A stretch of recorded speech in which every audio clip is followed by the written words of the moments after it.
Hi everybody, Michelle McClunan here, and I'm coming to you to give you an update on the forthcoming new moon, which is going to be happening on the 11th of February at about 9 o'clock in the evening.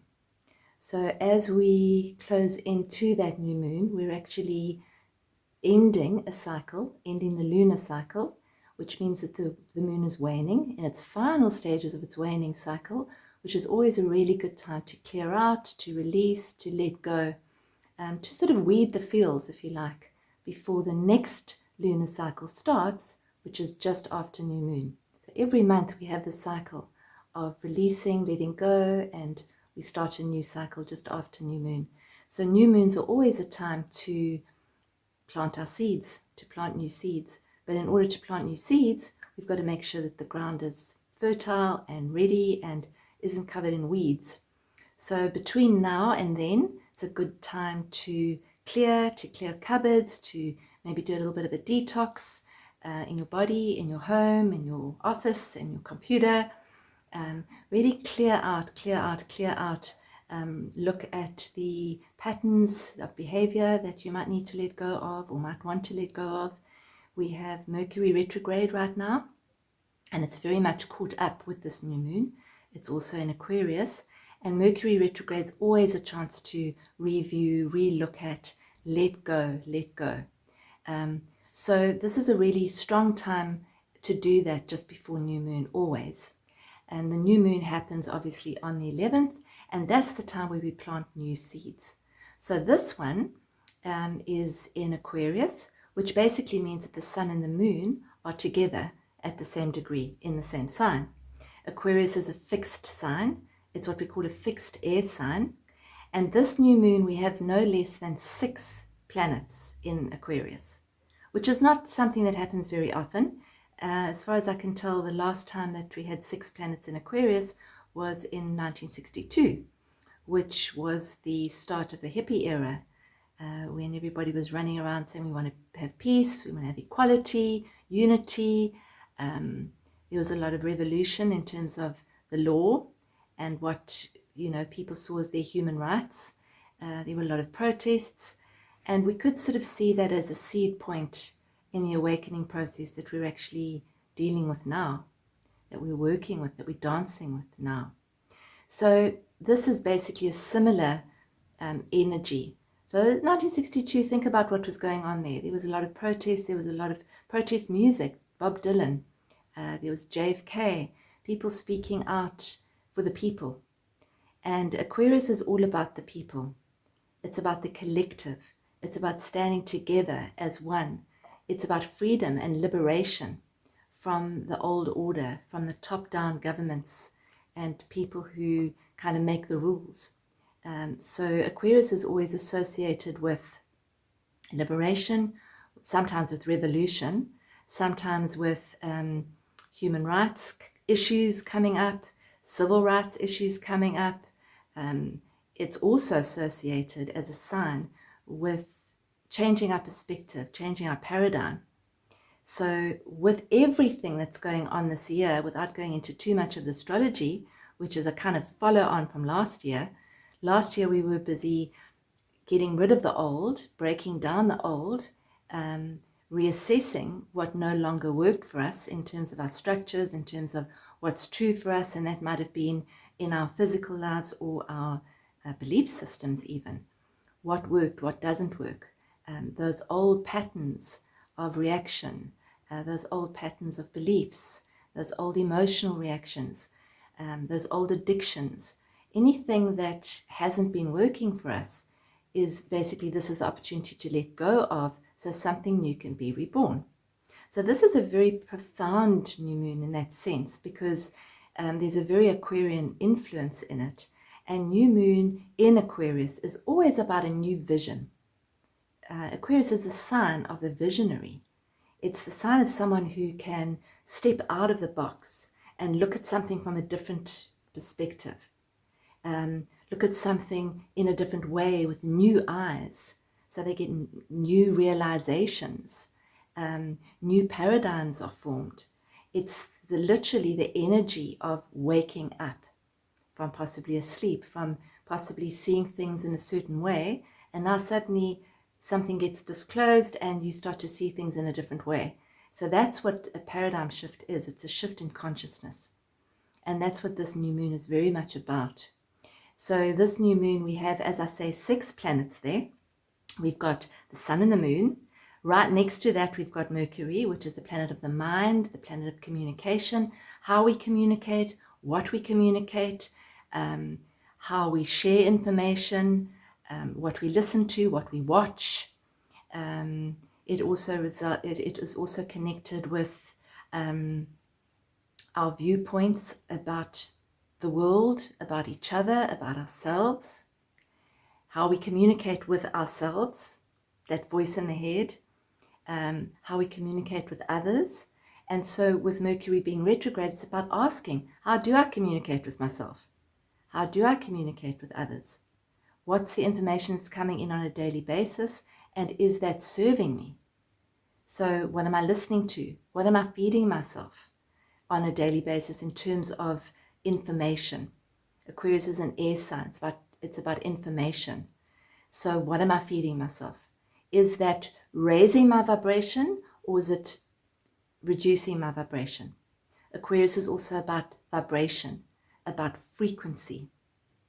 And it's the sign that's very connected with energy. And this awakening that we're going through, it's a much longer planetary alignment that's got the ruler of Aquarius, which is Uranus, involved in it. And that's a year-long thing, and it actually has even longer roots. So these are really times when we're actually looking at where we need to awaken. We were looking at our perspective from a very large kind of viewpoint. And this new moon is a very good time to just look and see what we're actually communicating, to step into the witness, to step into the observer. So important is to actually just say at any one time, okay, a feeling comes up or thought enters, right, let me just observe this. I don't have to actually react off it. Let me just let me observe what's happening in my body, what this thought is, and then make a choice from a different perspective.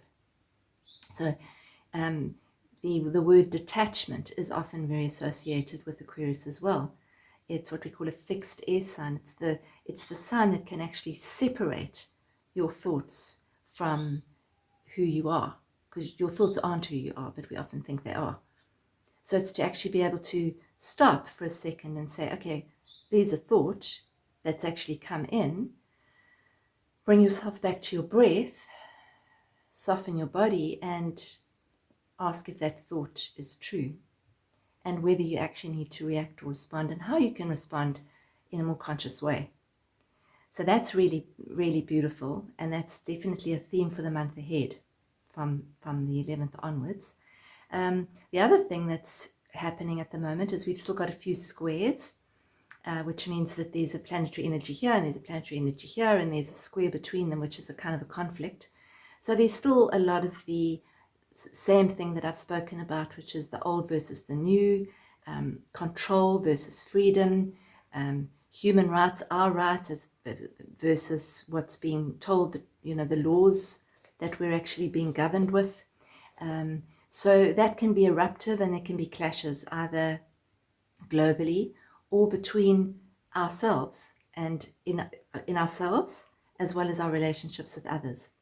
However, we're being helped out at this new moon because we've got two beneficial planets, which is Jupiter and Venus, together at the same degree, this new moon, in the sign of Aquarius, along with the Sun, the Moon, Mercury, and Saturn.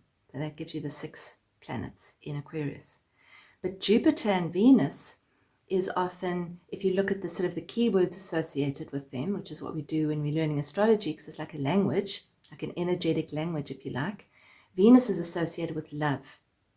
It's the planet of love, it's the planet of partnership, it's the planet of relationships, it's the planet also that rules money and our value system. It's what we call a beneficial planet. So it's a good planet, if you want to put it that way. It's right next to the planet Jupiter, which is associated with expansion, with amplification, and it's also seen as a good planet as well. So when the two of them are together, that'll usually give us a sort of an opening. It can give an opportunity to open up communication, air, in relationship, Venus. It can give us an opportunity to possibly open up a source of income that we might not have been able to see before by actually changing our perspective. It can definitely be associated with creativity. Venus also rules creativity. So getting involved in giving birth to a really beautiful creative project, which you might not have done for a while. Getting back into creativity. Connecting more deeply in a relationship. Speaking your truth in a relationship, but in a calm way. So those are all things related to Jupiter and Venus.